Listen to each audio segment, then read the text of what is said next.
네, 태양계 회원 여러분 안녕하십니까? 구구석 한의원장 구구석입니다.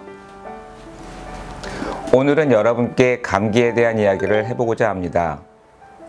감기란 상기도에서 시작되는 바이러스 감염에 의한 호흡기 질환을 말합니다. 일반적으로 감기라는 말은 독감을 포함한 상기도 감염증을 총괄하여 지칭하기도 하는데, 병리학적으로는 감기와 독감은 병을 일으키는 바이러스의 종류와 그 증세에 있어서 차이를 보입니다. 감기의 경우 나타나는 증상은 보통 재채기, 두통, 피로감, 또 춥고 목이 아프고 코에 염증, 콧물 등의 증상이 나타나는데, 보통 열은 없으며 며칠 정도 계속됩니다. 초기에는 콧물이 나오기 시작하여 점차 그 양이 많아지고 농도가 짙어집니다. 기침과 함께 가래가 나오기도 합니다. 감기를 일으키는 바이러스는 100여 종 이상이 알려져 있으며, 한 가지 바이러스가 경우에 따라서는 여러 가지 다양한 증상을 일으킬 수 있어서 원인이 되는 바이러스를 알아내기는 어렵습니다. 또한 동일한 임상 증상이라도 원인균은 환자의 연령, 거주지, 발병 시기 및 사회적 조건에 따라서 다릅니다.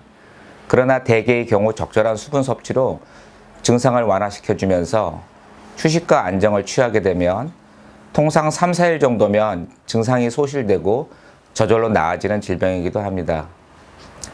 우리가 흔히 독감이라고 부르는 것은 인플루엔자로서 이것은 인플루엔자 바이러스라는 특정한 바이러스의 감염증입니다.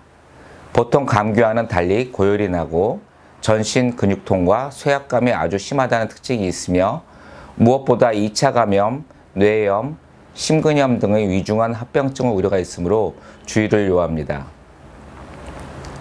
감기는 학령기 아동이나 노인 등에서 많이 발생하는데, 학령기 아동이 성인에 비해서 평균 3배 이상 감기에 자주 걸리며, 가족 중에 학령기 아동이 있는 성인은 그렇지 않은 성인보다 평균 2배 이상 감기에 자주 걸립니다.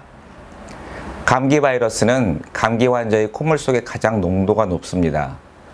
따라서 환자가 기침을 하거나 대화를 나눌 때보다는 재채기를 하거나 코를 풀 때 다른 사람에게 전염될 가능성이 더 높습니다. 감기 환자와 긴밀한 접촉을 한 경우 감기에 전염될 확률은 약 5분의 1이며, 겨울에 감기 발생이 증가하나 추위가 직접적으로 감기 발생을 증가시키지는 분명치 않습니다. 예를 들면 기온이 추운 지역에서는 감기가 많이 발생하지 않습니다. 추운 날씨에 의한 몸의 저항력 감소, 건조한 날씨에 의한 점막 손상 등이 원인으로 여겨집니다. 한의학에서는 풍수, 한수, 노수, 야수, 기수, 열수, 습수 등으로 원인에 따라 나뉘어집니다. 풍수는 땀이 나고 으슬으슬 춥고 말하는 도중에 기침이 나오면서 인후가 근질근질하고 코가 막히고 맑은 콧물이 흐릅니다. 한수는 찬바람 맞으면 기침이 나오고 여름철에도 에어컨 바람으로 기침이 나오기도 합니다. 노수는 중노동으로 기혈을 많이 소모하거나 주색과다하여 신정이 소진되면 폐가 음호하여 조혈되어서 기침이 나오고 야간에 더 심해집니다.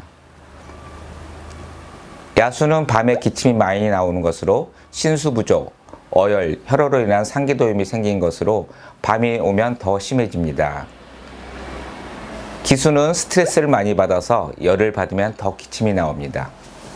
또 열수는 안면이 적색이고 답답하며 갈증이 나고 물을 들이킵니다.